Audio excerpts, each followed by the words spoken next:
Welcome to my YouTube channel tech mining. आज हम लोग ओपन कास्ट माइनिंग मेथड का बेसिक टर्म्स को डिस्कस करने जा रहे हैं। तो बिना देरी किए वीडियो को शुरू करते हैं।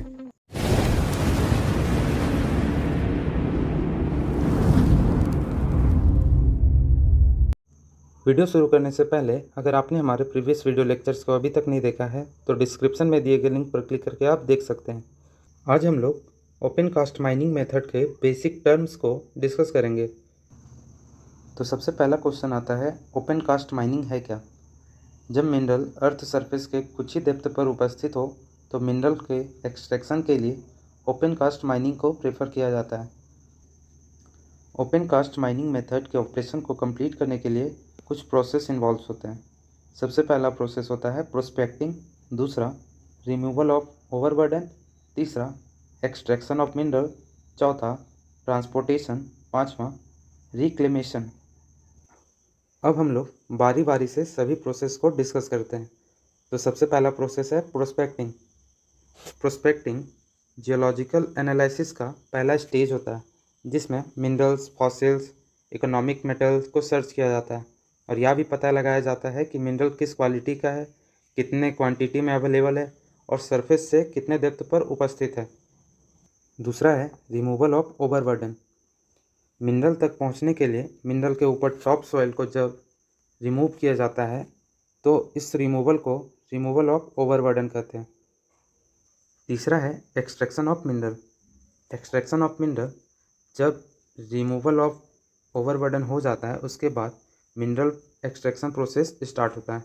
मतलब कि जब ओवरबर्डन को हटा दिया जाता है, टॉप सॉइल को रिमूव कर दिया जाता है, तो फिर हम लोग मिनरल तक आसानी से पहुंच जाते हैं। उसके बाद उस मिनरल का एक्सट्रैक्शन होता है, इसे ही हम लोग एक्सट्रैक्शन ऑफ मिनरल कहते हैं। चौथा प्रोसेस है ट्रांसपोर्टेशन। जब डिफरेंट यूजेस के लिए, डिफरेंट पर्पस के लिए माइंस से मिनरल को डिफरेंट प्लेस पर भेजा जाता है तो उसे ही हम लोग ट्रांसपोर्टेशन कहते हैं। कोई एक जगह से दूसरे जगह तक हम लोग कोई भी मिनरल को अगर ले जाया जाता है तो उसे हम लोग ट्रांसपोर्टेशन कहते हैं।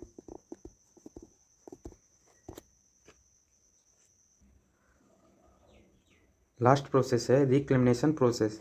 जब मिनरल का एक्सट्रैक्शन कंप्लीट हो जाता है उसके बाद माइनिंग एरिया पूरा तरह से डैमेज हो जाता है और तो और इन्वायरमेंट पे भी गंदा इफेक्ट पड़ता है।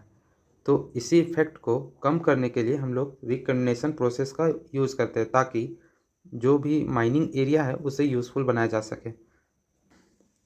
अब हम लोग ओपन कास्ट माइनिंग मेथड के कुछ बेसिक टर्म्स को देखते हैं।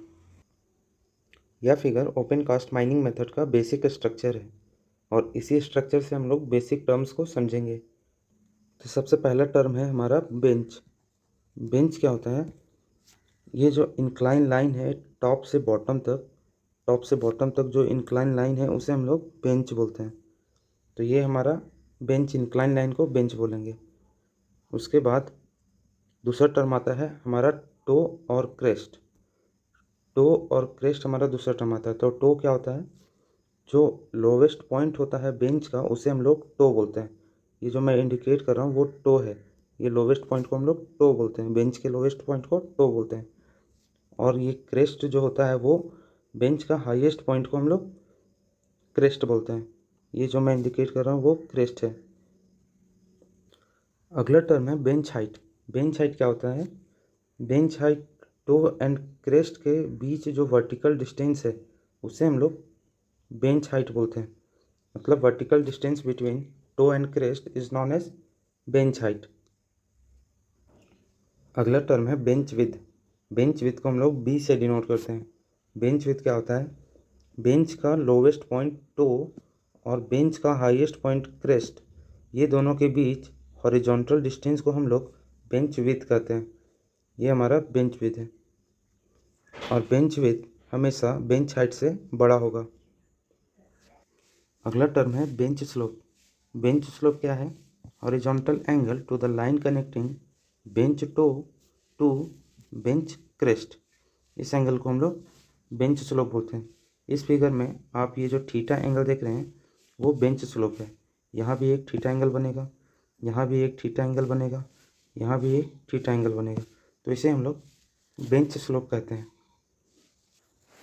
अगला टर्म है बैंक विद को हम लोग एक्स से डिनोट करते हैं, और ये जो हॉरिजॉन्टल लाइन है इसे हम लोग बैंक विद कहते हैं। यहाँ पे भी एक बैंक विद बनेगा, ये जो हॉरिजॉन्टल डिस्टेंस होगा वो बैंक विद होगा, यहाँ पे भी देखने को मिलेगा बैंक विद, और यहाँ पे भी। तो बैंक विद का एक्चुअल जो डेफिनेशन है वो क्या हो जाएगा? बैंक विद का डेफिनेशन होगा horizontal projection of slope face. अब अगला हमारा टर्म है overall slope angle. Overall slope angle क्या होता है? The angle measured from the bottom bench to the top bench crest. इन दोनों के बीच जो एंगल फॉर्म हो रहा है, बीटा एंगल जो हम लोग यहाँ पे लिखे हैं, इसे हम लोग ओवरऑल स्लोप एंगल बोलते हैं। अगला टर्म है बेंच फेस। बेंच फेस क्या होता है? ये जो बेंच का सरफेस होता है उसे ही हम लोग बेंच फेस कहते हैं। ये जो मैं इंडिकेट कर रहा हूँ वो एक बेंच फेस है।